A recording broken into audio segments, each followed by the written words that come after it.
Hello everybody, welcome back to the channel. So as a quick recap, this is day 3 of trying to do every single thing that I know will help me be better. So all those rules, all those things that you've heard over time that you should incorporate into your life to make things better, everything to do with nutrition and sleep and exercise and all of that, I've decided to put them all into my life. So you might already know that. If you do, great. If you don't, there's a quick recap. So here it is, day 3, and I might stop with the day numbers and just do a cap on each day, a recap on each day in terms of how my progress is going. Like I said, I'm going to do these videos in one shoot because I don't have a lot of time now with cramming all the stuff in.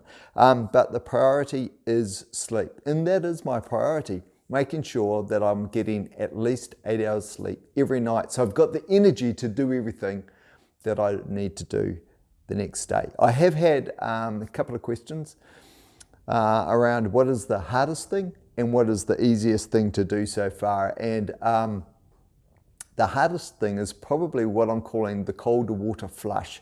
So at the end of my showers, you've probably heard, running cold water over yourself helps awaken yourself up, replenishes your muscles, all the good stuff. So who knows, right? So I'll give it a go. It's just one of the things on my list of 30 plus things. So that's the hardest thing, the cold water flush. Got to say I'm getting used to it now. I'm doing it from my waist down. I'm focusing on my legs. So when I jump into the shower after my run, I'm flushing my legs with cold water. So I just flick the tap. So I take the shower head, the flexible shower head off. I flick the tap onto hard cold and then just straight onto the legs. And as much as I want to quickly rush through the legs, I just make sure I spend enough time to make them super cold. As soon as you turn off the cold, your legs start warming back up, and it's not too bad. It's almost getting enjoyable in a way. I say in a way, I'm not going to say the experience is enjoyable, but there's a moment in it where you think this is okay, this is all right. But yeah, when that cold water first hits your legs, yeah, okay. That's the hardest part. The easiest part, believe it or not, is getting up in the morning, 5:45, which isn't super early, but is early enough, right? So in bed, asleep by about 9:30, up at 5:45, so more than 8 hours sleep.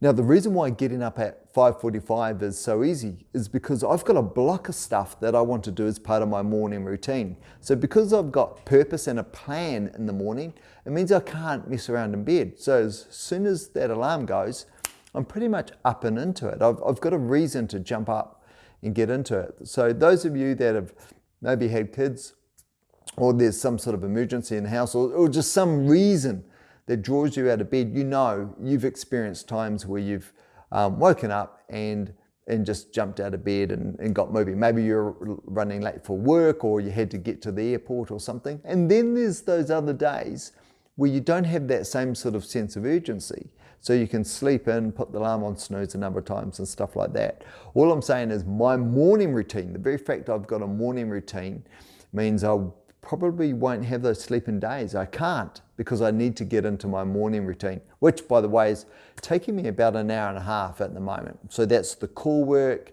the stretching, the yoga, using the rollers, doing my physio work in the morning, some practicing my te reo, my Māori language. So yeah, the morning block's pretty hefty, which is why I jump out of bed and straight into it. So there we go. 2 things for you.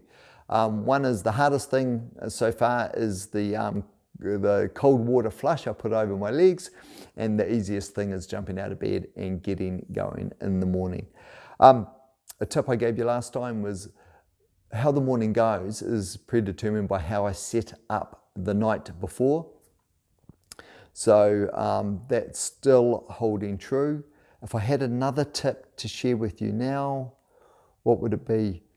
Yeah, probably the Pomodoro technique. And I don't know if you know much about it, and you can Google it, YouTube it. and you'll find out about it. But basically it's doing work in 25-minute blocks and focusing on a couple of things. So I've got a 25-minute timer on my phone, and what I'll do is determine what I'm going to focus on next. So I'm not faffing around. I don't start the time and then go, right, what am I going to work on? I have it clear in my mind what I'm about to work on, and then when it's clear, I go 25 minutes, boom, get into it. Set the time on my phone, get it going, and then into the work. And you'll be amazed, I think, if you haven't done this before, on two levels. One, how quickly 25 minutes goes when you're focusing and concentrating on one piece of work, and how much you can get done in 25 minutes.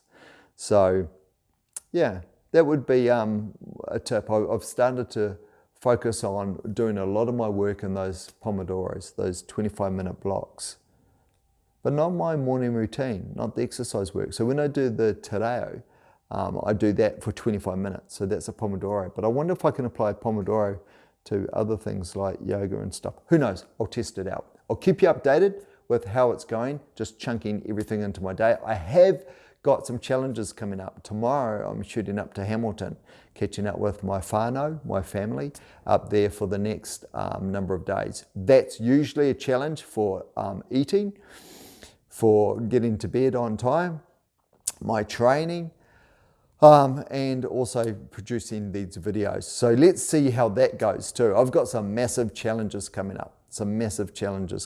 So yeah, okay, update you again tomorrow. All right, take care, bye.